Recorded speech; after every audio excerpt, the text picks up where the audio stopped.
Next slide, please.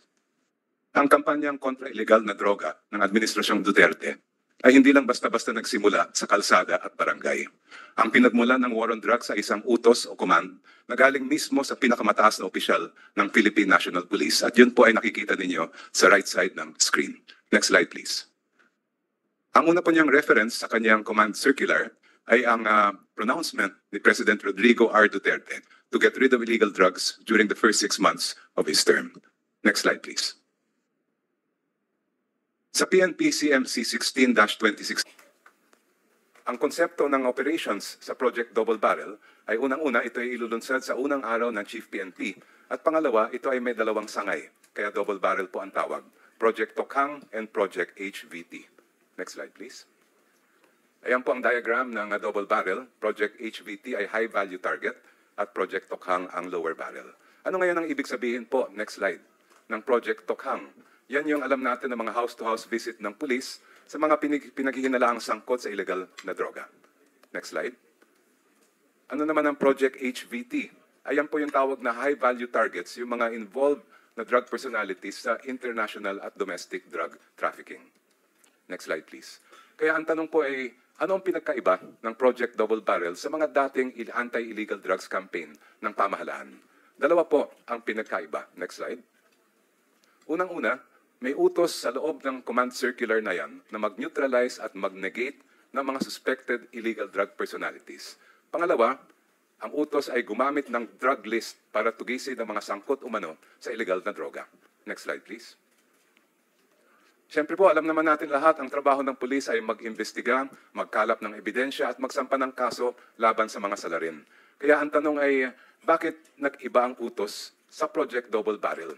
Imbis namang aresto at magsampa ng kaso, bakit neutralize at negate ang iniutos ng CMC 16-2016? Imbis na magkalap ng ebidensya para sa korte, bakit drug list ang iniutos nitong command circular? Next slide, please. Paulit-ulit po ang utos ng command circular na ito na mag-neutralize. Mismo sa purpose ng circular nakalagay na dapat i-neutralize ang mga illegal drug personalities sa buong Pilipinas. Next slide, please. At sa loob ng circular, nandiyan po naka-highlight sa dilaw, yan yung mga paulit-ulit na command to neutralize and to negate. Next slide, please. Wala naman po sa batas ang salitang negate at neutralize, kaya libre ang pulis na unawaan ito base lamang sa kanilang sariling interpretasyon. Kumbaga, Your Honors, ay bahala na sila magpasya kung ano ang ibig sabihin nito. Ang tanong po ngayon, syempre, ano ang pagkaintindi o pag-unawa ng pulis sa utos na mag-neutralize at mag-negate? Next slide. Ang mga susunod po na salitang paggamit ng neutralize at negate ay galing mismo sa mga opisyal ng PNP. Next slide, please. Si PNP spokesperson, Senior Superintendent Carlos noong 2016, mismo ang nag-announce noon na ang ibig sabihin ng neutralize ay pinatay o killed. At mismo siya nag-announce na papalitan na nila sa mga report ng double barrel, imbis na killed, ang ilalagay nila ay neutralized. Next slide. Ang mga susunod naman ng mga police reports ay sinulat at nanggaling mismo sa mga units ng PNP sa Santa Ana, Manila.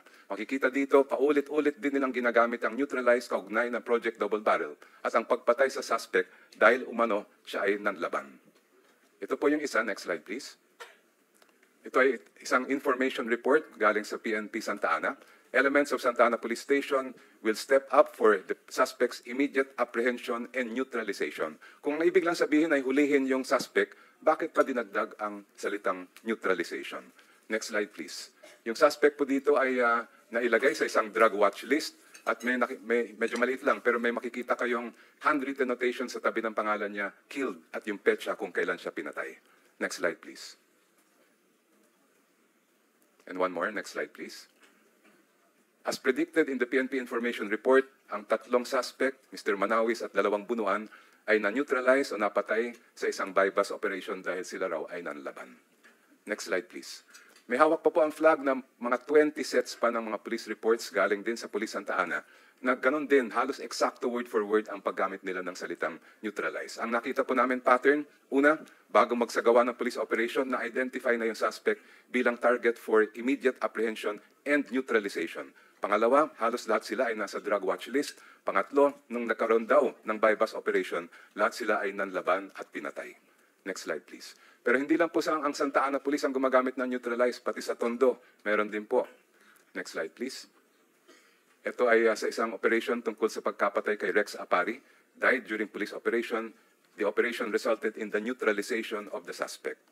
At hindi lang po yon, next slide please. Si Colonel Espenido na nandito po ngayon ay nung tumestigo sa Quadcom ay umamin na ang ibig sabihin na neutralize ay kill. Next slide please. Tinanong po siya ni Congressman Owaminal, does that include, referring to neutralization, Colonel, na ang pagpatay sa target, ang sagot po, kasali na, Your Honors.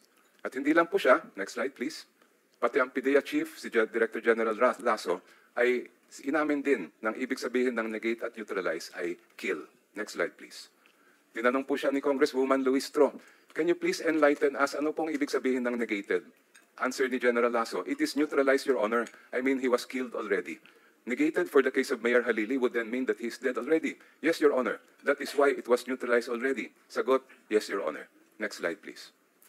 Ibinulgar din ni Colonel Royina Garma sa Quadcom ang reward system na itinupad sa Duterte drug war. Hindi ka na po babasahin ng lahat ng nasa sinagot niya, pero ang sabi lang niya, may reward po yan, ang Davao model ang kanilang sinunod. First is the reward if suspect is killed, second is the funding of planned operations, and third is the refund of operational expenses. At gusto ko lang pong i-emphasize, ang sabi niya, rewards were only given for killings, for arrest, only reimbursement of expenses. Next slide, please. Iba-iba din po ang halaga ng reward, depende kung small time o big time. Ang mga small time daw, around 20,000. Ang big time, umaabot ng 500,000 hanggang 1 million piso. Next slide, please. Kaya ang naging resulta po, killing frenzy sa kapulisan. Kaya sa tingin ko, umabot sa 20,322 ang napatay nung una pa lang 17 buwan ng drug war. Ang numero pong 20,322 ay galing mismo sa Korte Suprema, isang extended resolution at ang sinasite nila ang 2017 Year-End Accomplishment Report na galing sa Office of the President. Next slide, please. Marami pong mga kamag-anak ang lumapit sa amin sa flag, kamag-anak ng mga EJK victims. Pero marami din sa kanila ay natatakot magsampa ng kaso dahil malamang baka balikan sila o yung mga kamag-anak nila. At kahit ngayon, marami pa rin pong takot dahil many of those involved or responsible ay naka-uniforme pa. Next slide, please. Pero meron po kaming isang testigo na kasama po ngayon, isang survivor ng EJK, si Roger Herrero, na nung siya ay binaril, akala ng pulis siya ay patay na, nakahanap siya ng tulong, nadala siya sa ospital. Nung nalaman ng pulis na buhay pa siya, kinasuhan siya ng robbery, nakakuha siya ng acquittal, dinismiss ang kasong robbery laban sa kanya, at siya naman ang nagsampa ng frustrated murder laban sa mga pulis. Na-convict po ang 4 na pulis of attempted murder. Ito po ang picture ni Roger Herrero, at nandito po siya sa loob ng ating session hall. Roger, kung maaari po, kayo magtumayo. Ayan, si Roger Herrero po. Next slide, please. Maraming salamat, Roger. Maari pong may magtatanong, robbery naman ang charge, paano siya naging biktima ng drug war? Next slide, please. Pero mismo ang taga-NBI ang nagsabi po sa amin sa flag na ito ay ginawa ng pulis, kasama ito sa drug war, dahil ang reward ang end goal ng mga pulis. At sabi pa niya, the PNP changed their narrative into simple crime operation when the incident reached the NBI because suddenly a charge of robbery was filed. Para din ito yung kaso ni Carl Arnaiz. Kung maalala po ninyo, after Kian de los Santos ang sumunod na pinatay ay si Carl Arnaiz. Ang sabi naman ng pulis nung lumabas yung balita na napatay nga siya ay nang hold up daw siya. Pero actually, na-convict yung mga pulis din sa kaso ni Carl Arnaiz, hindi lang ng pagkapatay, kundi pati planting of evidence. Kaya po kami nababahala sa mga nangyayari at sa mga nangyaring mga kaso nung panahon ng war on drugs.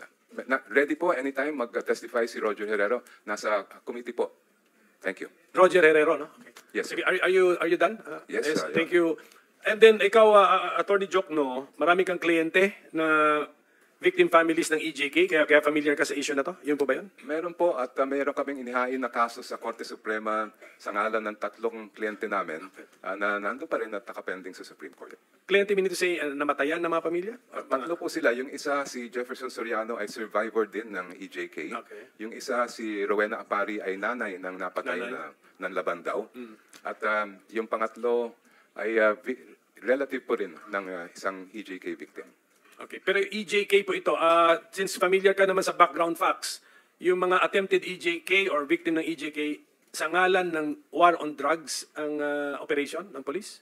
Yes. Okay. Yes, Your Honor. Siguro kaya nyo naman siguro i-organize mo yung data. Bigyan nyo po kami ng information. Sure. And Of course, Your Honor. dahil dyan sa pag-aaral mo sa issue na ito ay na-encounter mo ngayon yung Memorandum Circular 16-2016.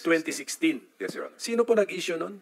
Si Chief PNP noong panahon na yon, si ngayon Senator Ronaldo Bato de la Anong Rosa. date yun? Ronald lang, Ronald. Ronald. Walang O. Sorry ba? Anong date yung MC? July 2016? 1, 2016. Okay, July First day po niya sa July 1, pagpupubilang 2016. Chief PNP. And as an experienced lawyer, napansin mo doon ang pag-insert ng anong mga salita? Na alanganing salita? Neutralize po at negate. Nawala. Negation ata nang nandun, ano? Yes. Anong mas madalas gamitin doon? Neutralization? Neutralization. Yung Limang negation, beses- ilang times na bang 5 ginagamit? beses po nabanggit yung neutralize at 2 beses nabanggit ang negate. Negate. So, sa pag-aaral mo, just in case you know, sa mga police material, is this the first time na ginamit ang neutralization, neutralize, negation, negate? May mga 1 or 2 na mga police documents na nakita ko po yan, pero wala akong alam na may ganyan sa mga utos sa drugs, lalong-lalo na sa war on drugs, kundi ito lang CMC 16-26. Pero yung mga naalala mo na-encounter mo yung terms, in what context mo naman sila na-encounter? In police documents? I think it was pointed out by then Justice Carpio in one of the hearings, the oral argument during the Almora case, the war on drugs case. Siya po ang nagbanggit po sa amin nung kami nakaharap sa Supreme Court. Alam mo, diniscuss ko na rin sa staff ko yan eh.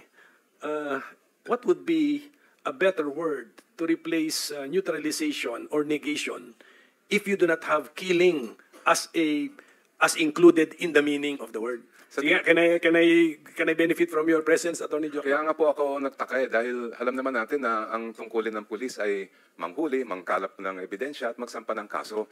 Yun yung hinahanap namin sa command circular. Mang-aresto kayo, kumuha kayo ng ebidensya, mag-file kayo ng case. Nung nakita namin paulit-ulit yung negate at neutralize, sabi po namin, bakit ito ay nailagay doon? Kung ang purpose ay mang-aresto, bakit hindi na lang ginamit yung salitang aresto? Mr. Chair? Okay, at Senator Bato? Yeah, Mr. Chair. I just would like to react. Yung insistence ni Atty. Jokdo about using the word neutralize, na puro killing lang ang gusto niyang palabasin. If you can remember, Atty. Jokdo, during our senatorial debate doon sa UST, almost 6 years ago, sinagot na kita tungkol dyan. Kasi insisting ka na pag-neutralize, patay agad. Sinagot na kita extensively doon sa debate na yun. Kaya nga siguro ako nanalo. Ginawa akong senador ng taong bayan. Dahil nasagot ko yung tanong mo na yun. If I will give you the Google meaning of neutralize, ito pong nakasabi. It is a verb. Render something ineffective or harmless by applying an opposite force or effect. So ano ibig sabihin yan? Render something ineffective or harmless by applying an opposite force or effect. Ano yung opposite force or effect na sinasabi? Yan ang sinasabi mong negation. Negation operation. Paano gagawin yan? Kasi sabi mo, gusto mo magpulis-pulisan eh. Gusto mo yung term ng pulis, talagang insist yung gusto mong meaning eh. Yung negation operations ay pagkakandak ng operations against the suspects. Pag magkanda ka ng operations, chances are na pwede mo siyang maaresto, kailan mo ng kaso, para makulong at hindi na siya makapag-commit pa ng further crimes. Ineffective na siya sa kanyang mga criminal activities. Ngayon, sabi mo patay. Yes, pwede mayroong mamatay dyan sa neutralization kapag ang suspect ay lumaban sa operation because by all means, ang police has to defend themselves. Self-defense. Ewan ko. Tanungin natin itong mga former chief PNP kung ano ba talaga ang meaning ng neutralization. Dahil alam ko, police, military, at maraming organization gumagamit ng term ng neutralize. Binibigyan lang kasi ng masamang meaning nitong mga anti-Duterte na people. Ngayon, kinukot mo pa yung PDEA director na yes, he's free to make his own meaning, his own definition of that term. But ito ngayon, tatlong former chief PNP, Mr. Chair, can I ask General Gamboa, when I say neutralize, anong ibig sabihin yan? You have the floor. These 3 former PNP chiefs came after the PNP chief Bato. So tama. So, Correct. yes. And even that memorandum that I signed, cited by Attorney Jokno, was true. Nabasa Then nila they were covered by that memorandum. And I would like to seek their opinion as to the intent of that memorandum. Is it really killing? Otherwise, kung gusto kong patayin yung mga suspect na yan, bakit pa ako gagamit ng neutralized term? Gagamitin ko ang to kill, to kill, to kill. Bakit ko pa gagamitin yung term na neutralize, Mr. Chair? Can I hear from General Gamboa, Mr. Chair? So in order sa kanila. Sige, who came sige, ganito sa records ko, no, after naging chief Albayal, after Bato de la Rosa, Albayalde, Gamboa, Cascolan, Sinas, Eliazar, Carlos, Danao. Ganun na nangyari. Sige.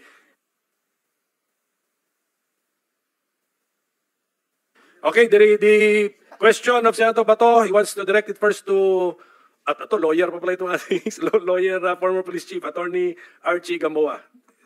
Yes, sir. Thank you very much, Mr. Chair.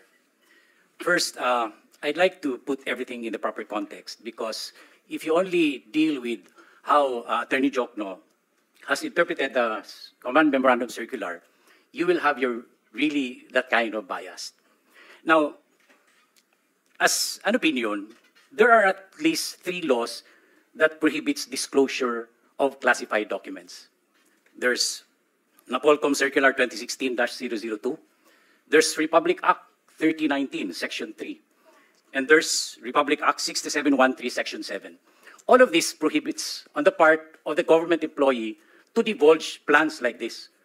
For your information, that plan that was presented is classified as confidential. There are limits to the access of that. Why?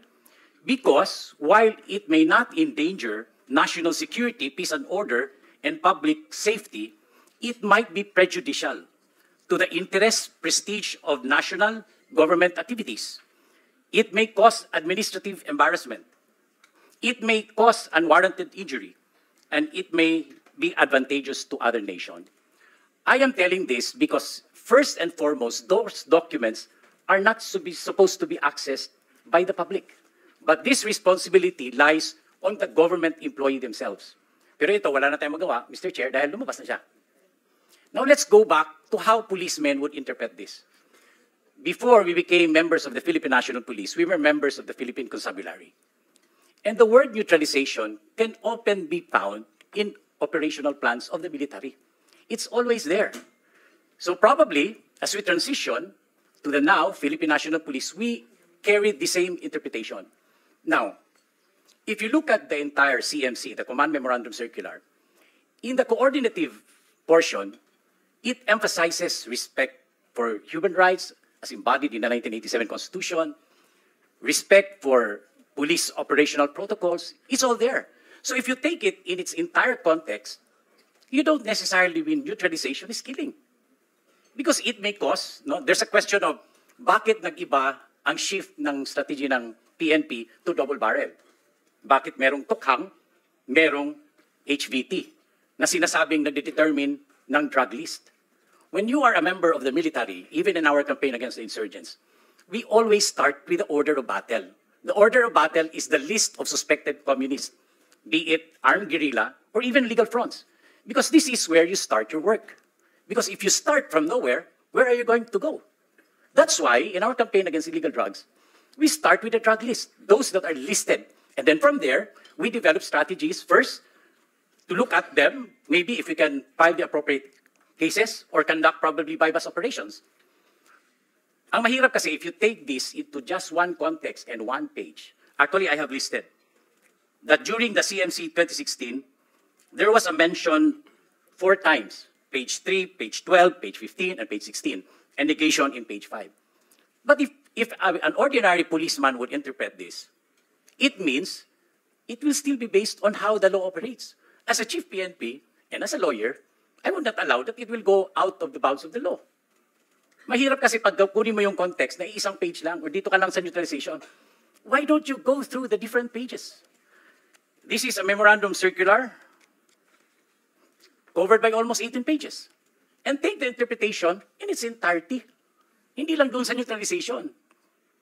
I don't know what could be the reason, but that's how a former chief PNP and a lawyer says it. Thank you, Mr. Chair. Thank you, sir. Mr. Chair. Follow-up. Yeah. But is the word neutralization commonly used in police documents? Sige, sige Chief. Yes, sir. Ah? Yes, sir. Even So, in the military, sir, as I have said. in the police, kaya ako kinocontextualize eh. Huwag tayo, kinocontextualize ko. Kayo ba police? You consider yourself military? No, sir. Police. So in the police context, Common ang word na neutralization. Yes, sir. Even if you can see on the So- different 6 memorandum circular, you see it's Eh, kaya nga, that's one document. And then, I'm now asking you, before ka naging chief, siyempre, ang lawak na experience mo, madalas mo na-encounter sa police career mo ang word na Yes, sir. neutralization? Yes, sir. So just as you made the study ko ilang beses ginamit siya dito sa Yes, sir. document, Yes, can you give us a study kung ano yung mga police documents na na-encounter mo ang neutralization at saka negation? I am just saying, sir, that the 6 memorandum circular issued during The 2016 six, to okay. 2022, the neutralization and the negation has always been used in the different circulars. And this And- has passed through at least 3 chief PNP signing the Yes. circular. And did it all start with this particular memorandum circular, the number 16-2016? Yes, sir. Dito ba nag-umpisa? Yes, sir. Kaya nga, so after this, madalas nang gamitin si Yes, sir. neutralization. Yes, sir. Yun ang point. Even on the memorandum circular signed by Chief PNP Albayalde, maybe because of the misinterpretation, the neutralization has already been defined. Has already been? Defined in the definition of terms. Albay all the time na. Sige po. Chief, itong aking records dito. Ano ka? You were chief of October 14, 2019. Kino-consider ka na ba chief nun? Up to Yes, sir, as officer in charge, but limited on the. up to September 2, 2020. Yes, sir. Yes, Mr. Chair. Alam mo ilan ang casualty sa war on drugs? Do you know? Sa term mo? I think 662, sir. 662. Yes, sir. We have a ready list on the different died in police operations on the different terms of the chief PNPs. Yes. Basta your particular term, 662. Yes, Mr. Chair. Yes, Mr. Chair. Yes, Senator Risa. Salamat kayo, Mr. Chair. I'll be asking follow-up questions after all the former chiefs PNP have spoken. Pero I think may binanggit po si former Chief PNP Archie Gamboa at least 3 importanteng punto. Una, talagang magkakaiba yung sa militar or even the PC before bilang military organizations na gumagamit ng yung list of targets, at saka yung use ng word na neutralization. Iba talaga sa context ng kanilang dating counterinsurgency operations ng PC at ng AFP until recently na pumipit sa external defense. Ibang-iba supposedly ang PNP. That's why nagpasa ang Kongreso noon ng PNP Reform and Modernization Act to create the new PNP.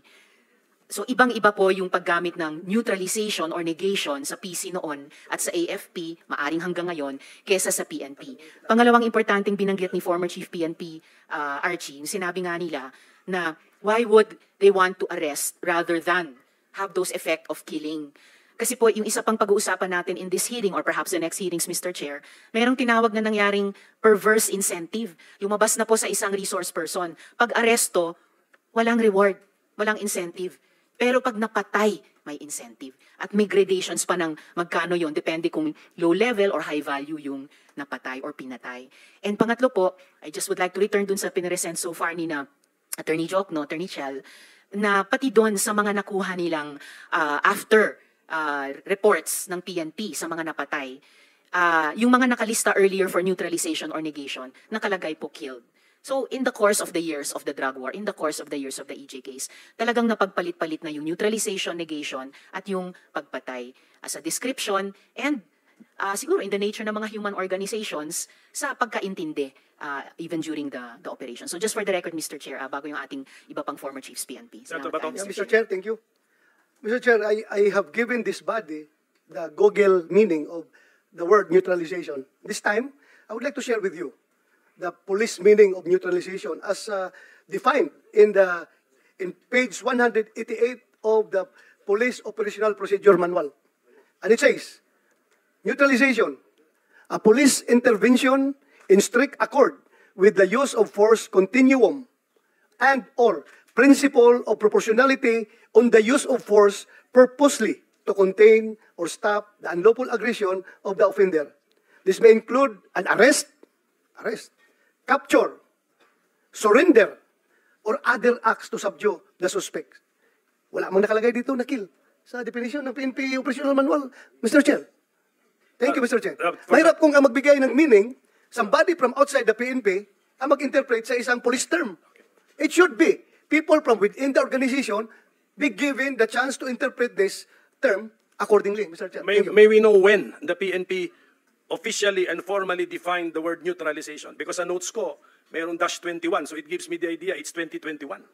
Regardless, Mr. Chair. Am I correct or not? Yeah, this is 2021. Dahil nga sa okay. dahil nga sa palaging Yes. minimisinterpret ng Okay. publiko yung So- term na neutralization, the PNP come up with the correct But is meaning. is it a fact that in the command memorandum circular number 16-2016, where the word neutralization appears, wala pa siyang definition nung time na yon? Wala pa, Mr. Chair. But it doesn't mean kung walang Correct. nakasulat na definition, isama mo na yung puro patay-patay na lang ang Correct. gusto mo sa neutralization. Correct. Thank you, Mr. Chair. Do you want to continue with the ex-chief?